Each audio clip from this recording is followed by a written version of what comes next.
r/pettyrevenge. My ex stole my thesis, so I sent the proof to her dean. Hashtag chunk 1, the discovery. I found out about the plagiarism at 2:47 a.m. on a Tuesday, which feels like an important detail because it was the exact moment my entire understanding of the past 8 months collapsed into something unrecognizable. I was doing what I've been doing most nights lately, doom scrolling through academic databases while pretending to work on my dissertation revisions, when I saw her name. Dr. Sarah Mitchell. My ex-girlfriend, Sarah, who I'd spent countless hours helping with her research, had just been published. Not published in some small journal or departmental newsletter. Published in Environmental Science and Policy, one of the most prestigious peer-reviewed journals in her field. The title made my stomach drop, Bioaccumulation Patterns in Freshwater Ecosystems, a novel approach to contaminant tracking. I knew that title. I didn't just know it, I'd spent 6 months developing that research methodology. I'd written that title in my own notes. I'd spent 72 consecutive hours analyzing water samples from the Blackstone River because Sarah said she wanted to understand my process. I taught her my analytical techniques. I'd walked her through my data visualization method step by step because she said she was so lost, and I was the only one who really got it. My hands were actually shaking when I pulled up the paper. I'm not being dramatic, this is a clinical observation from someone who was about to realize how thoroughly they'd been used. The introduction was fine. Standard literature review. But then I hit the methodology section, and I felt like I was reading my own lab notes, but someone had changed all the pronouns from first person to passive voice. The specific contamination markers I'd isolated. The sampling intervals I'd spent weeks optimizing. The calculation model I derived myself, not invented, derived from first principles, because the existing models weren't capturing the nuances of the site conditions. All of it. Every single methodological innovation that made this research mine. My apartment was silent except for the sound of my own breathing, which had gotten weird and shallow. I sat there for maybe 5 minutes just staring at the screen, wondering if I was having some kind of psychological break where I was misremembering my own work. Then I did something that probably should have been my first instinct. I pulled up my own thesis draft. It took me 20 minutes to find it in my files because I've been writing this dissertation for 3 years and I have approximately 400,000 versions labeled things like final_real_final and final_actually_final_no_more_ changes. But I found it. The draft from 8 months ago, dated clearly, with my analysis, my methodology, my data. I opened a new document and started a side-by-side comparison. The paragraph structures were different, she'd switched some sentences around, rephrased things. But the underlying arguments were identical. The exact data points were identical. The interpretation of the contamination patterns was identical. The conclusions were essentially identical, just reworded enough to pass a cursory plagiarism check. I know how this sounds. I know the story I'm about to tell makes me look petty, possibly unhinged, definitely vindictive. But stay with me here. This is the part where I have to explain what came before, because you can't understand why I did what I did without understanding what Sarah and I were. We'd dated for 2 years. Lived together for 1. She was brilliant, genuinely brilliant, the kind of person who made you feel smarter just by being around her. But she was also struggling in her program. Her advisor had told her that her research wasn't groundbreaking enough to meet the standards of their department. She was behind on her timeline. She was stressed. She kept having breakdowns in our apartment about whether she was even cut out for this. And I kept telling her the same thing, you are. I know you are. Let me help you. So I did. I helped her so much that I basically started doing her research with her. I'd come home from my own lab sessions and spend my evenings explaining my methodologies, my findings, my ideas. She'd sit there with her notebook, taking careful notes, nodding along, asking intelligent questions that made me feel like I was finally getting somewhere with my own work by having to explain it. You're going to get unstuck, I told her. Your research is going to be incredible. What I hadn't said, because I didn't know it yet, was that her incredible research was going to be my research. That when she eventually left me, not for another person, just left, said she needed to focus on her career, needed space, needed distance, she was going to take my 8 months of work and submit it as her own. I don't know when she decided to do it. I don't know if it was premeditated or if it happened gradually, like she was just going to borrow my ideas for framework and then decided to borrow my data, and then figured she'd already come this far, might as well use my entire analysis. I'll never know, because I never asked her. I never gave her the chance to explain. What I did instead, at 3:15 a.m. that Tuesday morning, was search through my email and our old messaging apps. This is the part that's important. Sarah had always communicated in writing. She texted, she emailed, she messaged. Everything was documented. There were screen caps I'd taken months ago, ones I didn't even realize would become evidence someday, where she explicitly asked me about my findings. Can you send me your contamination data? And, wait, how did you account for the seasonal variance? And my personal favorite, typed at 11:47 p.m. on a Sunday. Honestly, I don't understand this part of my research yet, but I think if I just present your methodology they won't ask too many questions in a committee meeting. I stared at that last one for a very long time. She'd basically confessed. In a half-joking, definitely serious enough way, she told me exactly what she was planning to do. The thing is, at that moment, I had a choice. I could have confronted her. I could have reported the plagiarism to my own department and let the institutions handle it. I could have sent her a message saying, hey, I found this, what the hell? Instead, I did what made sense to my 2 a.m. brain and my broken heart and my absolutely furious sense of injustice. I started compiling evidence. Hashtag chunk 2, the evidence. Compiling evidence sounds like a straightforward task when you're sleep-deprived and furious. In reality, it turned into a 3-day obsession that made me question whether I was pursuing justice or just spiraling into the kind of person who collects screenshots at 4 a.m. like some kind of obsessed psychopath. But I kept going. I found the screenshots I'd taken back in March.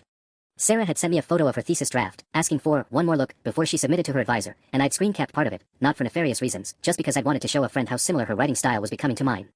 I hadn't actually shown anyone. I just saved it, the way you save things you think are funny or interesting and then never look at again. In that screenshot, you could clearly see paragraphs that hadn't existed in her work a month prior, paragraphs that were essentially lifted directly from my own notes. Then there were the emails. Sarah had actually emailed me copies of her raw data, asking me to double-check the math on her analysis.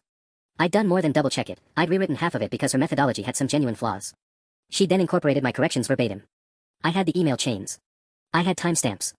I had the exact moment when she went from struggling researcher to researcher using someone else's work. And then there were the messages, the really damning ones. I found a conversation from 7 months ago where she'd said, "I'm honestly thinking about just stealing your methodology. Like obviously I can't, but also it would solve literally all my problems." I'd laughed about it at the time. We'd both laughed. It was one of those jokes couples make that straddles the line between serious and not serious, where you're both kind of saying something true while maintaining the comfortable fiction that you're joking. Except she hadn't been joking. There was another message from 2 months before she'd left me, "Your brain is insane. Why are you wasting time on someone like me when you could be doing your own thing?" I'd responded with some romantic nonsense about how helping her was worth it, how we were a team. She'd sent back a thumbs up emoji and never mentioned it again. By 6 a.m. Wednesday morning, I had a folder on my desktop labeled Evidence that contained 47 screenshots from our messaging apps, 23 email chains, 2 photos of her thesis drafts at different stages, PDFs of my own dated thesis materials, thank God I've been obsessive about version control, a detailed timeline I'd created comparing her paper's submission date to my own research milestones, the published article from Environmental Science and Policy. I was aware, even in my fury, that this was excessive.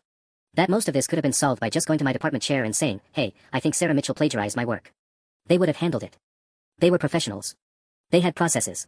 But I didn't trust the process. And I was angry in a way that felt righteous. This is where I need to be honest about something that's harder to admit. I was also thinking about how this would look. Sarah had graduated. She'd already successfully defended her thesis. The plagiarism was in a published paper, not her dissertation. My department would absolutely care, but it wouldn't destroy her, not the way exposing her to her own institution would. Her university, in contrast, had explicit policies about plagiarism in published works. I'd looked them up. Yes, I'd looked them up. I was really spiraling by this point. The dean of her college took these things seriously. Really seriously. There were precedents for retracting degrees, removing names from papers, academic probation, expulsion from doctoral programs. Sarah hadn't technically graduated from her doctoral program yet. She was ABD, all but dissertation, meaning she'd passed all her coursework and exams but hadn't formally defended yet. If plagiarism was found in her published research, it could affect that entire timeline. It could destroy her academic future. And on some level, at 6 a.m. Wednesday, sitting in my apartment wearing the same clothes I'd worn Tuesday, I wanted it to. But here's the thing that's supposed to be my defense and probably isn't, I wasn't thinking clearly. I was thinking like someone who'd been betrayed twice, once romantically and once intellectually. I was thinking like someone whose life's work had been stolen. I was thinking like someone who was about to spend the next 5 years trying to publish their dissertation while watching someone else get credit for the foundational research. The truly unhinged part is that I did consider the ethical implications. I genuinely did. I sat down Thursday morning, I hadn't slept Thursday night either, and I tried to write out the pros and cons of reporting her, like I was deciding between 2 job offers. Pros of reporting: she gets what she deserves. Her actions have real consequences. I protect my own intellectual property. Future students don't get taken advantage of by someone willing to plagiarize. Cons of reporting: it's revenge. It's not proportional. Academic plagiarism is serious, but it's handled, there are systems for it. I'm bypassing those systems because I'm angry. If I do this, I'm not the victim of plagiarism anymore. I'm the person who destroyed someone's career out of spite. I knew this. I genuinely considered it. And I did it anyway. By Friday morning, I had drafted an email to Dr. Patricia Weinstein, the Dean of Graduate Studies at Sarah's University. The email was calm. Professional. Devastating. It was 3 pages long. It laid out the facts, the timeline of Sarah's work, the timeline of my research, the direct comparisons between texts, the messages where she'd essentially confessed. I'd attached PDFs of everything. I'd been careful to include only information that was factual, provable, indisputable. I'd even been careful to make it sound like I was doing this reluctantly. I hesitated to report this, I'd written, because I understand the gravity of the accusation. However, I have a responsibility to academic integrity, and I believe the dean's office should be aware of these facts. It was, in hindsight, the email of someone who knew what they were doing was nuclear and was trying to make it sound like something else. I sat with that email in my drafts for 2 days. 48 hours of staring at it, reading it, editing it, rereading it. My finger hovered over the send button approximately 8 million times. On Sunday night, I hit send. It took 12 minutes for me to start panicking about what I'd done. Hashtag chunk 3, the waiting. The panic didn't hit like a wave. It hit like slow-motion drowning, the kind where you're aware of every second of descent, where you can see the surface getting smaller but you're still going down. 12 minutes after I hit send, my phone buzzed. I'd set up an alert for any email from the dean's office at Sarah's University, which, looking back on this, is the kind of thing a person does when they're not thinking clearly. The email that came through was an automated response: "Thank you for your submission. Your email has been received. Please allow 5 to 7 business days for a response from the Dean of Graduate Studies." 5 to 7 business days. I had set in motion something that would take a week to even be acknowledged, and suddenly that week felt impossibly long. I closed my laptop and didn't open it again until the next morning. By Monday, the reality of what I'd done had started to crystallize in a way that all the sleep deprivation and rage-fueled evidence gathering hadn't quite managed.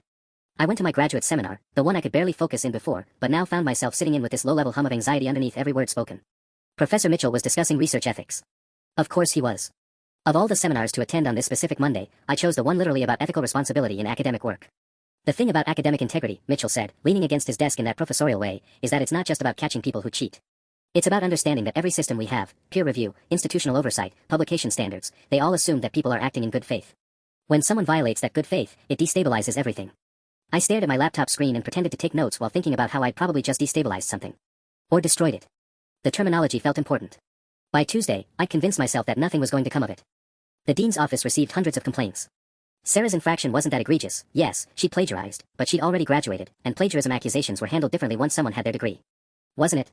I didn't actually know. I'd looked up the policies, but I hadn't looked up enough. I'd been selective in my research, finding the stuff that supported my narrative. That's when Marcus found me in the library.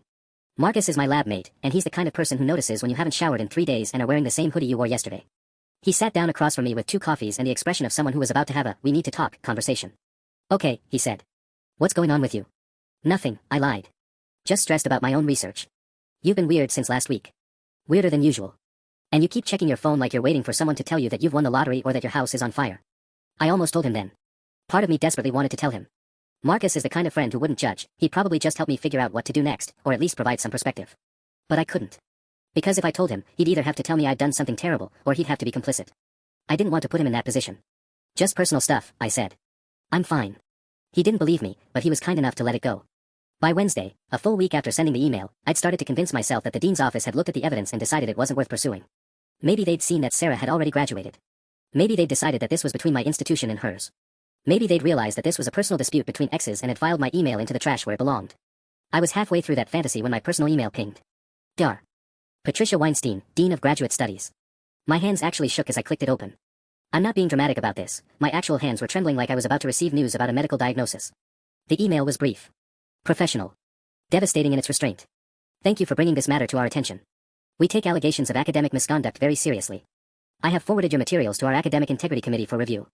As part of this process, we will be conducting an investigation into the claims you've outlined. Ms. Mitchell will be notified of this investigation and given the opportunity to respond to the allegations. This process may take several weeks. We will not be able to provide you with updates on the investigation, as such matters are confidential. However, we appreciate you bringing this to our attention. Sincerely. Dr. Patricia Weinstein. Several weeks. An investigation. Sarah would be notified." The moment I read, "Ms. Mitchell will be notified," I realized what I'd actually done.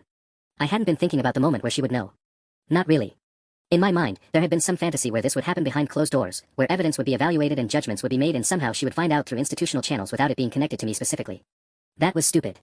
Of course she would know it was me. Who else would report her? Her advisor? A random peer? No. The only person who had this combination of evidence and motive and knowledge was me. Sarah was going to find out that her ex-boyfriend had sent her Dean a file folder full of evidence of her plagiarism. She was going to know that I'd spent 3 days obsessively documenting her academic crimes. She was going to know that I'd chosen this route instead of just confronting her. She was going to know that I'd wanted to hurt her. And the part that made my stomach clench, she probably already suspected that something was wrong. She had to know I'd discovered the plagiarism. She'd been waiting for me to do something about it. The only question in her mind was what? Now she'd know I'd gone nuclear. I didn't realize I was doing it, but apparently I'd been staring at my email for long enough that a library worker approached me to ask if I was okay. I said yes. I wasn't. I closed my laptop and went home and didn't check my email for 3 days because suddenly I was terrified that there would be another email, from Sarah, from a lawyer, from something else I hadn't anticipated. The thing about revenge, I was learning, is that it doesn't actually feel like justice when it's actually happening. It feels like standing in a room with a fire you set and realizing you're still inside. #Chunk4, the silence. 3 days of not checking my email felt like 3 weeks. I kept my phone face down on my desk, screen dark, notifications silenced. I told myself I was being healthy. I told myself I needed space. What I was actually doing was delaying the moment when I'd find out what Sarah had done when she found out what I'd done. On the 4th day, I caved. 23 new emails. My heart did that stupid thing where it tries to exit through your ribs. I scrolled through them with my eyes half closed, like that would somehow make bad news less bad if I didn't see it clearly. Most of them were spam. Course registration deadlines. A reminder from the library about a book that was due back. One email from my mom asking if I'd eaten anything besides cereal in the past week. But there, near the bottom, an email from a sender I didn't recognize. The subject line just said, your submission. My throat went dry. I opened it. I am writing on behalf of Ms. Sarah Mitchell in response to the allegations submitted to the Dean of Graduate Studies on, date. My client categorically denies the accusations that have been levied against her and asserts that any similarities between her thesis work and materials belonging to other parties are coincidental and result from their shared academic focus. Ms. Mitchell intends to fully cooperate with the university's investigation and looks forward to clearing her name. Should you have any further communications regarding this matter, please direct them to this office. Sincerely. James Patterson. Attorney at law. A lawyer. Sarah had hired a lawyer. I read the email 7 times, each read making it somehow worse. Not because the response was aggressive, it was actually remarkably mild, carefully worded to avoid admitting anything while also not quite denying the core accusation. What made it worse was how official it was. This wasn't Sarah reaching out to me. This wasn't even Sarah's institution responding. This was Sarah's attorney, which meant Sarah was treating this like an actual legal matter. Which meant she was taking it seriously. Which meant she believed I actually had enough evidence to hurt her. Which I did. I closed the laptop and paced my apartment for 40 minutes. The rational part of my brain, the part that had carefully compiled evidence, that had organized screenshots chronologically, that had written out a coherent narrative of how the plagiarism had occurred, that part of my brain said, this is normal. Of course she hired a lawyer. Of course she's denying it. This is what happens when you report someone for academic misconduct. This is the process. But the other part of my brain, the part that had dated Sarah for 2 years, that had spent late nights helping her understand statistical analysis because she was struggling, that had believed her when she said she wanted to do her own work, that part was saying something else entirely. That part was saying, you fucked up. Because here was the thing I hadn't fully considered in my rage-fueled evidence gathering, Sarah was probably innocent of some of what I'd been imagining. Or rather, she was guilty, but maybe not in the way I'd constructed the narrative. We'd worked on this research together. She'd been in my apartment while I was doing the analysis. We'd talked through interpretations over coffee and late-night dinners. When I'd written my thesis, I'd incorporated ideas we'd discussed. When she'd written hers, she'd done the same. The line between collaboration and plagiarism, I was realizing, wasn't actually as clear as I'd made it out to be in my carefully organized email. This thought should have arrived before I hit send. I was aware of this. By Friday, I'd convinced myself that the investigation was going to determine that Sarah was guilty of poor citation practices at worst, maybe some unethical collaboration, but probably not plagiarism in the way that would get her degree revoked or her expelled from her graduate program. And the moment I thought that, I felt this strange combination of relief and disappointment that made me hate myself a little. Then I got a text from an unknown number. Don't contact me again. My lawyer will handle everything. Sarah. It had to be. I stared at the text for so long that my phone went to sleep, and I had to wake it again to keep staring at it. I didn't respond. What was there to say? She was angry. She was scared. She was treating this like a war, and I was the person who declared it. Monday morning, I walked into my graduate seminar, and Professor Mitchell was not there. A substitute professor was there instead, a tired-looking woman who introduced herself as Dr. Sarah Chen. She announced that Professor Mitchell was taking a personal leave of absence and wouldn't be back for the rest of the semester. My blood went cold. During break, I looked him up. Marcus was sitting next to me, and I tried to be subtle about it, but he leaned over and looked at my screen anyway. Why are you Googling Professor Mitchell? He asked. Just curious if there was an announcement or something, I said, which wasn't a lie exactly, just not the truth. He's fine, Marcus said. I heard through the department that he's just dealing with some personal stuff. Why? Did something happen in class? No, just seemed sudden. Marcus shrugged and went back to his coffee. I spent the rest of that day in a low-level panic, trying to figure out if Professor Mitchell's leave of absence had anything to do with me, or if it was genuine coincidence. The dates didn't match. He would have taken leave before my email was even sent. But my brain didn't care about dates and logic.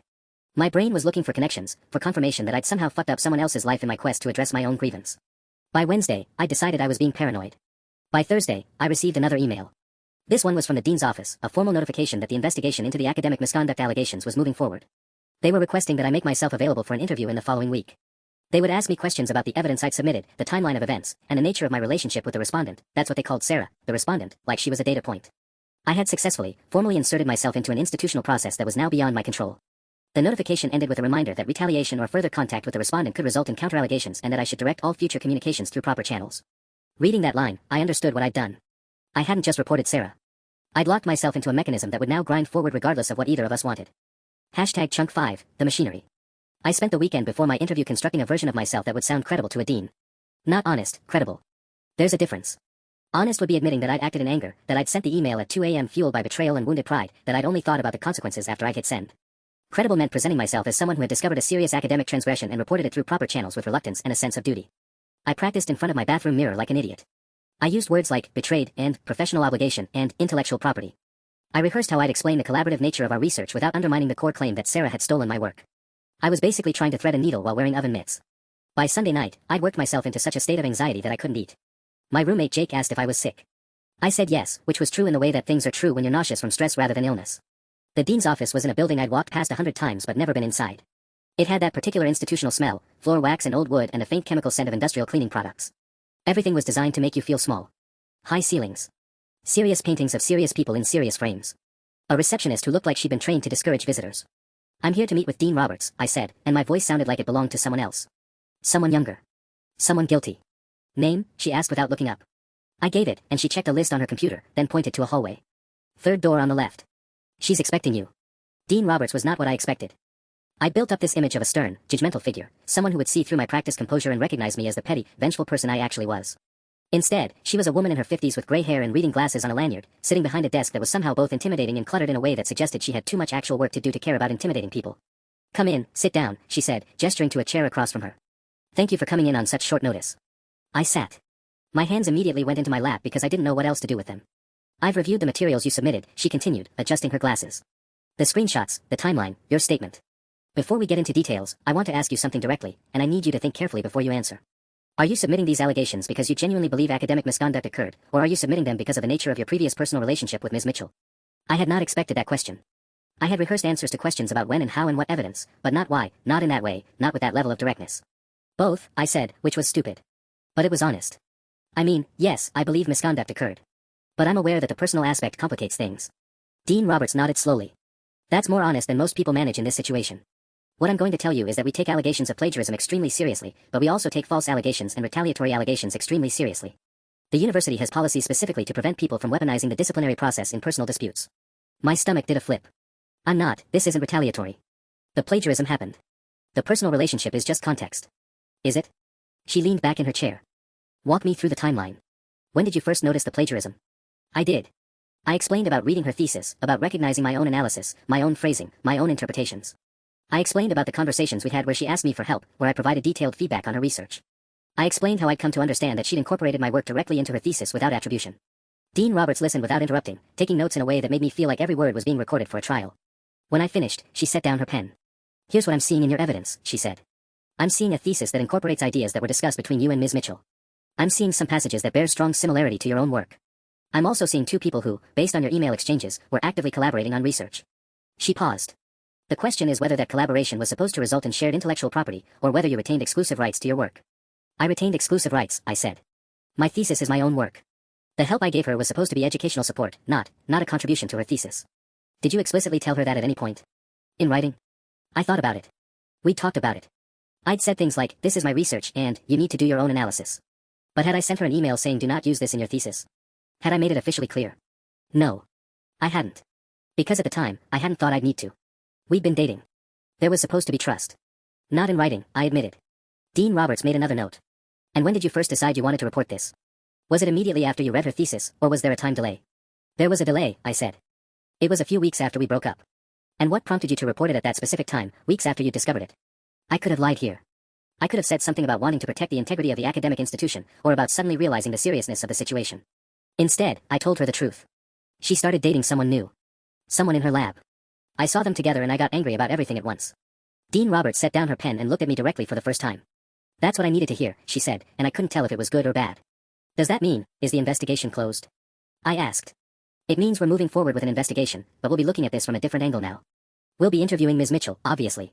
We'll also be reviewing the emails and communications between the two of you more carefully, looking at the context of your collaboration. And we may ask you some follow-up questions. She stood, which meant the interview was over. In the meantime, I'm going to remind you of what was in that formal notification you received. You should not contact Ms. Mitchell. You should not discuss this matter with other students or faculty. And you should prepare yourself for the possibility that this investigation may not result in the outcome you're hoping for. I stood too, feeling like I'd been simultaneously vindicated and condemned. One more thing, Dean Roberts said as I was leaving. Whatever happens with Ms. Mitchell, you might want to think about whether this was actually about justice or about hurting her. The answer matters, even if no one else ever knows what it is. I didn't respond. I couldn't. Because I still didn't know the answer. #Chunk 6. The walk back to my apartment felt longer than the walk to the dean's office, which made no physical sense but was absolutely true emotionally. My legs were heavy. My mind was moving in circles. Dean Roberts' final question kept replaying, whether this was actually about justice or about hurting her. I wanted to say it was about justice. I wanted to believe that the moment I decided to report Sarah had nothing to do with seeing her with Marcus from her lab, laughing at something on his phone outside the library. I wanted to believe I would have reported her anyway, eventually, that the timeline was coincidental. I didn't believe that. Jake was in the kitchen when I got home, making pasta.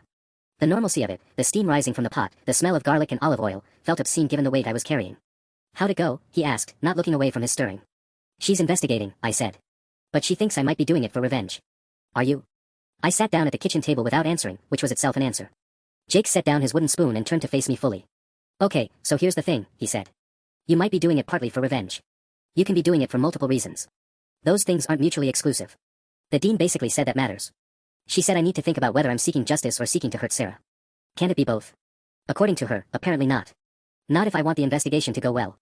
Jake went back to his pasta. Maybe she was testing you. Seeing if you'd admit the personal motivation. Because if you denied it completely, that would have made you look worse. Or maybe she was warning me that I've already poisoned this investigation by admitting I'm at least partially motivated by anger. We ate dinner in silence. I wasn't tasting anything. By 8 p.m., my phone buzzed with a text from an unknown number. *, this is Marcus. Sarah's friend gave me your number. I think you should know that Sarah is falling apart. Whatever you're doing, it's working, asterisk. I read it 3 times. Then I read it to Jake. Block him, Jake said immediately. That's not your problem. But it was already my problem. It was in my head now, the image of Sarah falling apart. Sarah, who had stolen my work but was still a person, still someone I'd loved, still someone I'd known for 2 years before everything went wrong. I didn't respond to Marcus. I did block him. Tuesday morning, I got an email from Professor Hendricks, the advisor for both my thesis and Sarah's. Asterisk, I've been made aware of an ongoing matter that may affect your thesis work. I want to meet with you before the official investigation process begins. Can you come by my office this afternoon? Asterisk. My stomach dropped. If Hendricks was getting involved, that meant the investigation had escalated beyond Dean Roberts. That meant they were taking it seriously enough to start pulling in the actual academic people who understood the work. Hendricks' office was in the graduate building, a narrow room lined with books and papers and half-finished coffee cups. He was a man in his 60s with the kind of beard that suggested he'd been too busy thinking about research to remember how to shave. Sit, he said, gesturing to the only chair that wasn't covered in papers. I need to ask you something off the record before this becomes official. Okay, I said cautiously. Did you help Sarah with her thesis research? I'd been practicing how to answer this question for days. But his tone, not accusatory, not hostile, just genuinely curious, made me decide to be straightforward. Yes. I explained my methodology to her. I helped her think through some of her analytical approach. I read drafts and gave feedback. Hendricks nodded. And did you intend for that work to become part of her thesis? No. I thought I was helping her develop her own independent work. But you didn't explicitly tell her not to incorporate your ideas into her thesis? I felt my face burn. No. That's the problem, Hendricks said, and there was something almost sympathetic in his voice. Not for her, for the university's legal position. Because it creates ambiguity. It creates the possibility that there was a genuine misunderstanding about intellectual property and collaboration boundaries. It's not a misunderstanding, I said, hearing the desperation in my own voice. She knew. She might have known. Or she might genuinely have believed that because you were helping her with her research, your ideas were fair game to incorporate with attribution. Some of those passages in her thesis do cite you. Some of them do. The ones that are obviously mine. The ones that are more buried or rephrased, she didn't cite. Hendricks leaned back in his chair. I've reviewed both your theses carefully. There are certain analytical approaches that are similar, certain interpretations that overlap. But I want to be very clear with you, the parts that are genuinely yours, your actual original research and conclusions, those are distinct. I can tell the difference. That's going to matter in this investigation. So what does that mean? Is she going to get away with it? It means the investigation is going to be more complicated than a simple plagiarism case. It might end up being a case about collaboration boundaries and attribution rather than outright theft. The consequences for her would be different. Different. Lesser. I didn't come here to tell you that, though, Hendricks continued. I came here to tell you that if this investigation finds misconduct, you should know that it's going to affect your thesis work too. You might have to revise sections. You might have to be very clear about what's yours and what came from collaboration. It's going to be messy, and it's going to cost you time. The implications settled on me like ice water. And one more thing, Hendricks said. I've been doing this for 35 years. I've seen a lot of students report each other. Some of them are seeking justice. Some of them are seeking revenge. Most of them are seeking both, even if they don't want to admit it. Whatever your motivations are, I want you to understand that reporting someone doesn't erase what happened between you. It doesn't undo the betrayal. It just creates new problems. I left his office feeling worse than I'd felt at any point in this entire process. I thought reporting Sarah would be the hard part. I thought once I did it, once I sent the evidence to the dean, I would feel resolved somehow. I would feel like I'd taken action. Instead, I felt like I'd opened a door that I couldn't close, and I was only now realizing what was actually on the other side. Chunk 7. The investigation moved faster than I expected it to, which somehow made everything worse. By Friday, 3 days after meeting with Hendricks, I received an official email from the dean's office requesting that I submit my original thesis drafts, my research notes, and copies of all communications with Sarah pertaining to thesis work. They also wanted to schedule a formal interview. The email was polite and bureaucratic, which made it feel more real than if it had been threatening. This wasn't speculation anymore. This was official. I spent the entire weekend compiling everything. My laptop's file history became a sort of archaeological record of my own work, first drafts from months ago, notes in my terrible handwriting photographed and organized, emails printed and arranged chronologically. Looking at it all laid out, I could trace the exact trajectory of my research. I could see where I'd struggled, where I'd made breakthroughs, where Sarah had been there asking questions that seemed innocent at the time but now looked like careful reconnaissance. It made me angry all over again. But it also made me sad. Jake watched me work, not saying much. Around midnight on Sunday, he came and sat on the edge of my desk chair. You don't have to do this, you know, he said quietly. You could withdraw the complaint. No, I can't. You could. You could tell the dean you changed your mind. That you realized it was a misunderstanding. It wasn't a misunderstanding. I know. But you could say it was. He paused. I'm not saying you should. I'm saying you could, and maybe you should think about whether you want to. I didn't respond. The thing was, I could withdraw it. But the investigation was already opened. Dean Roberts was already looking at the evidence. Even if I withdrew, I'd still have to live with knowing that Sarah got away with it, that my work was still out there wearing her name, that she'd successfully stolen something from me and faced no real consequences. But I'd also have to live with knowing that I tried to destroy her career out of spite. Monday morning, my mom called. Honey, I'm hearing some things through the grapevine, she said without preamble. Is there something going on at your university? My stomach sank. Mom, how are you hearing things? Sarah's mother called my book club coordinator to ask if anyone knew how to reach you. She said there's been some kind of misunderstanding about thesis work, and she wanted to see if we could discuss it. The world felt like it was tilting. Sarah's mother called your book club. She was trying to find a way to contact you without it seeming like she was contacting you. I guess she was looking for mutual friends. My mom's voice had taken on that careful tone she used when she was walking through a minefield. Sweetheart, is this about academic plagiarism? It's complicated. That means yes. A pause. Are you sure about this? Mom. I'm asking as someone who loves you and also as someone who knows that these things can have consequences you don't always expect. If you're reporting her, you should understand that her family is going to fight it.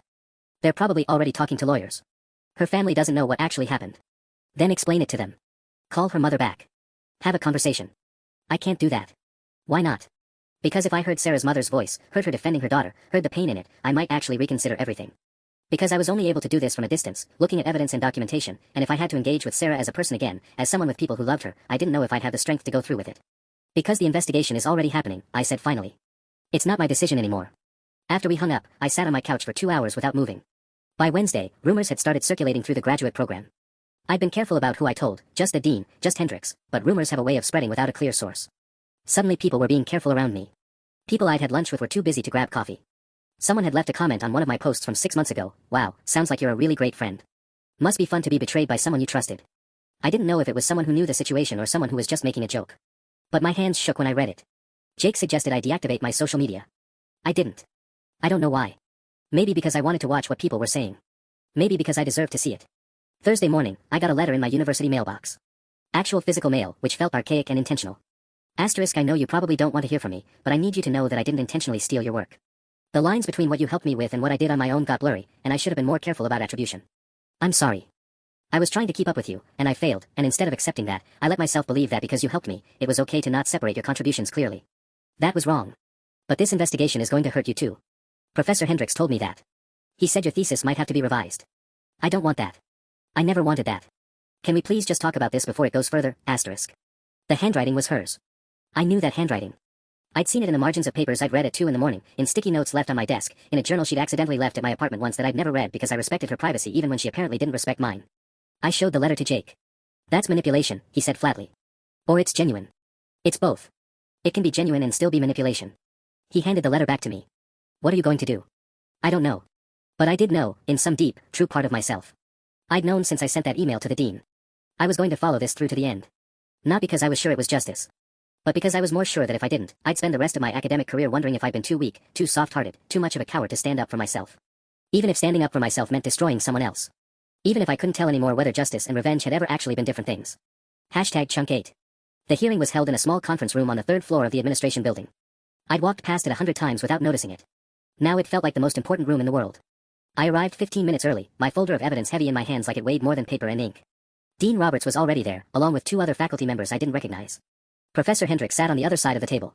Sarah wasn't there yet. Her absence made me more nervous than if she had been. When she finally arrived, she looked smaller than I remembered. That was my first shock. Sarah had always seemed larger than life to me, confident, ambitious, the kind of person who made you believe she could do anything. The woman who walked and wore the same kind of careful expression I'd perfected over the past week. We didn't make eye contact. Her lawyer was there. I hadn't expected that. Of course her parents had hired a lawyer. I should have expected that. Dean Roberts explained the process. This wasn't a trial. This was an investigative hearing. They would present the evidence of plagiarism, Sarah would have the opportunity to respond, and then the university would determine what had occurred and what consequences were warranted. Everything was very official. Everything was very final. Hendricks presented my thesis timeline first. Then my research notes. Then the screenshots of the conversations where Sarah asked me specific questions about my methodology, where she'd sent me paragraphs of her work asking if they sounded right, where she'd admitted, in actual words that existed in writing, that she was using my framework because hers wasn't working out. The lawyer objected to the interpretation of several messages. Dean Roberts made notes. The other 2 faculty members asked questions. It was methodical and bloodless, which somehow made it worse. Then it was Sarah's turn. She explained that she had struggled with her thesis. She said that I had offered to help her.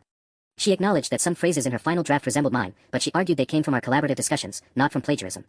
She said the boundary between my contribution and hers had been unclear because we were in a relationship and we discussed our work openly. She cried, but not dramatically. Real tears that she didn't seem to be performing for anyone. Her lawyer made arguments about attribution versus plagiarism, about the difference between using someone's ideas versus copying their words.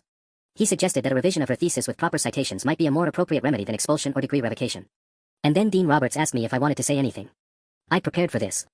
I'd written and rewritten a statement. But sitting there, watching Sarah's shoulders shake slightly as she held herself together, I realized that nothing I'd prepared would actually matter. Because the evidence was already there. The decision was going to be made based on facts, not on how eloquently I could describe my own pain. I just want to be clear about something, I heard myself say. I helped her because I cared about her. I gave her my time and my research because I wanted her to succeed. And when she submitted my work as her own, that wasn't a gray area for me. Because if it had been, I would have asked.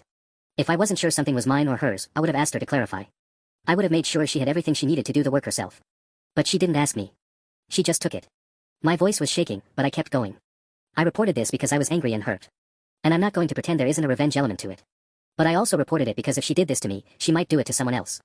And that person might not have screenshots. That person might not have friends who urge them to save their conversations. That person might just be destroyed by it and never know why. I paused. Sarah was looking at me now, her eyes red. I'm not asking for her to be expelled, I said, and the words surprised me even as I said them.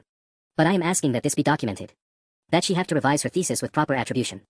That she understand that this has consequences, but that she gets a chance to make it right. After I finished, I realized I was crying too. The hearing ended.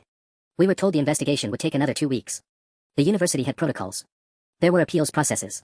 Nothing would be decided today. Walking out, Sarah caught up to me in the hallway. Her lawyer stayed behind to talk to Dean Roberts.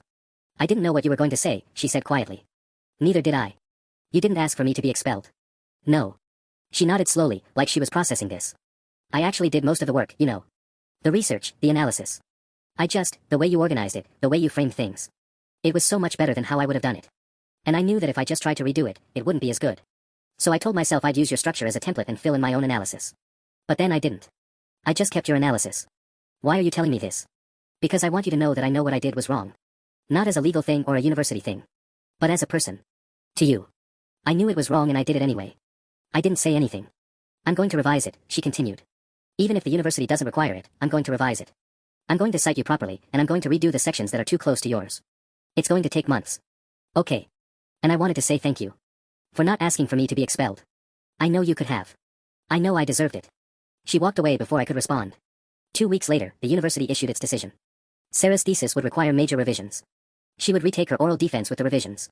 She was suspended from graduate school for 1 semester. It wasn't expulsion, but it wasn't nothing. I got an email from her 3 months later. She'd completed her revisions. She'd properly cited my contributions. Her thesis now included a preface explaining the circumstances and the citation changes.